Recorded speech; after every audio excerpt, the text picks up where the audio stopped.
নমস্কার। কবি অপূর্ব দত্তের কবিতা বাংলা টাংলা।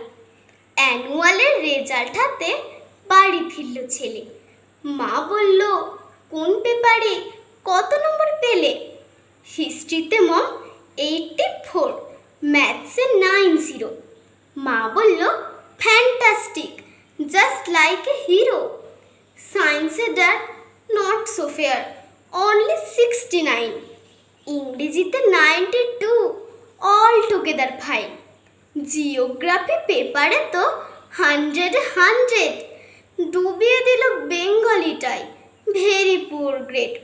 ছেলের মাথায় হাত রেখে মা ঠোঁট বেঁকিয়ে বলে, নেভার মাইন্ড, বেঙ্গলিটা না শিখলেও চলে।